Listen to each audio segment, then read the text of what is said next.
Yes, dear students, Salam Alaikum. This video has the second topic, scalars and vectors. The first topic was units, which will occur in many chapters. The topic of vectors will occur in not all chapters but several chapters. Now, in physics, we have two types of quantities.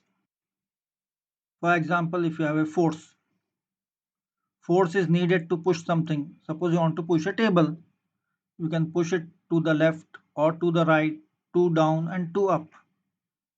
You can push it hard, you can push it less, you can push it more. So there are two things. One is the magnitude, second is the direction.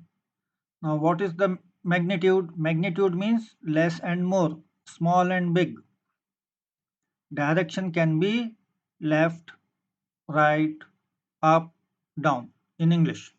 In mathematics, the direction is given in a different manner. In geography, we say north and south. Muscat is in the north, Salalah is in the south. So there are two words you have to learn today, scalar and vector. Now, scalar quantities have only magnitude and no direction. Examples are length, mass, time, electric current, temperature, and so forth. These are the first seven quantities which we have seen in the system of units. These are the base quantities. Then the new things are area. See, the first seven quantities, we have seen this list in the units. Now, what is area? Length into length. Volume is length into length into length 3 times. Density is mass by volume. Speed is distance by time. So anyway, these are the examples of scalar quantities which you should know. Don't have to memorize all, they will occur slowly in different chapters. Vector quantities have both magnitude and direction. Scalar quantities have only magnitude but no direction. This word no is important, no direction, only magnitude. Magnitude means size. Vector quantities have both magnitude and direction. Now we did the example of force. Force is required to move things. Another is displacement, velocity, acceleration, momentum, impulse, force, electric field, magnetic field. We'll not be doing anything on electric and magnetic field. I have just put it there for completeness. Now, how do you make a vector between 2 points?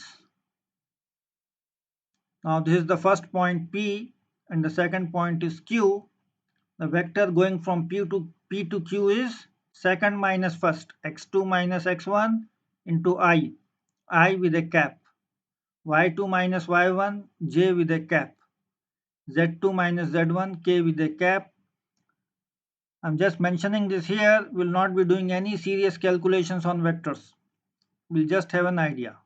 Now example 1. Find the vector joining the points P 2 minus 1 minus 1 and Q 7 minus 3 minus 2. Now the vector going from P to Q is second minus first. 7 minus 2 will get 5. Minus 3 minus minus 1 will get minus 2. 2 minus minus 1 is 2 plus 1, 3. So 3 times k with the cap, 5 I with the cap, minus 2 j with the cap. Cap means you are talking about unit vectors. Now the most important word in this page is the displacement. Now displacement is the distance between the first point and the last point. Now a student walks to the store using the following path: 80 meters to the west, 40 meters to the north, and 80 meters to the east. Find total distance and the net displacement. Now look, he goes 80 meters to the west, 40 meters north, 80 meters east. So it is 80 plus 40 plus 80, which is 200 meters.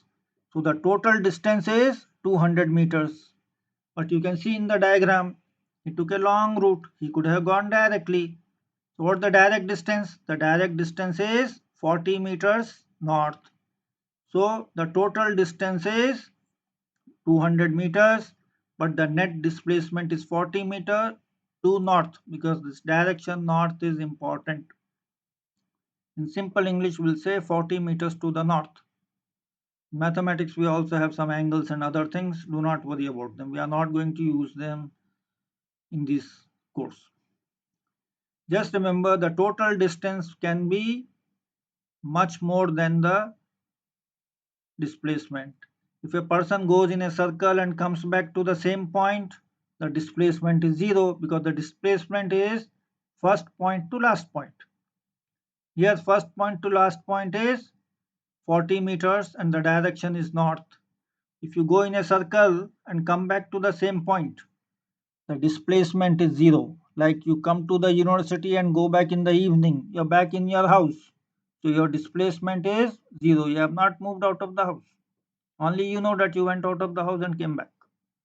If somebody sees your position in the morning and again sees it in the evening, they will think you have not moved. So your displacement is zero, but during the day you can go very big distance, 100 kilometers go and 100 kilometers come back. The distance will be 200 kilometers, but the displacement will be zero. Now, what are the questions in this topic? The first thing is definition of scalar quantities with examples, definition of vector quantities with examples. Now, your first question is define scalar quantities, give two examples. Scalar quantities have only magnitude and no direction. This is the definition. Give any two examples which you can remember. It is good to remember the 7 things which we had in the chapter on units. Now, problem 2. Define vector quantities and give two examples. Vector quantities have both magnitude and direction. What are easy examples? Force, acceleration, velocity. What is the third problem? What is the difference between a vector and a scalar quantity? Vector quantities have both magnitude and direction, whereas scalar quantities have only magnitude and no direction. That is the difference between the two. Now you have to remember this list of things which are scalar, examples for scalar quantities and example for vector quantities. Not difficult, just write it down 2-3 times, you'll remember. Now your multiple choice questions are, which one is an example of a scalar quantity? Now displacement is vector, acceleration is vector, force is vector, time is scalar. So C is the correct answer. Which is an example of a vector quantity? Temperature is a scalar, mass is a scalar, distance is a scalar, acceleration is a vector quantity. Now read this question carefully. Which is not a scalar quantity? See, speed is scalar, mass is scalar, current is scalar. Not a scalar quantity means vector quantity. Which is vector? Displacement is vector. Again, which is not a vector quantity? Not vector means scalar. Which is scalar? Time is scalar. Remaining 3 quantities are vector quantities. Now, which is the correct statement? Momentum and distance are vectors. No, this is a wrong statement, because momentum is vector, distance is a scalar. Displacement and impulse are scalars. No, both displacement and impulse are vector quantities. Work and kinetic energy are both scalars, not vectors. So the only correct statement is charge and current are scalars. Which is the correct statement? Again, charge and density are scalars is the correct statement. Displacement is vector, distance is not a vector. Impulse is not a scalar, displacement is not a scalar, both are vectors. Work and power are both scalars, they are not vectors. Just look at the list on the first page. When are two vectors equal? Vectors have two things, magnitude and direction. Both have to be equal. Same magnitude and same direction, then they are equal. Otherwise, they are not equal. Now, what's the resultant of the forces in the following? See, 5 Newton is acting to the right and 7 Newton is acting to the left. So which force is bigger? The one on the left. So 7 minus 5, 2. 2 Newton to the left. Second picture, 5 Newton to the left, 7 Newton to the left. So what's the thing? 5 Newton is pulling and 7 Newton is pushing. You can think like that. 5 plus 7, 12 Newtons to the left.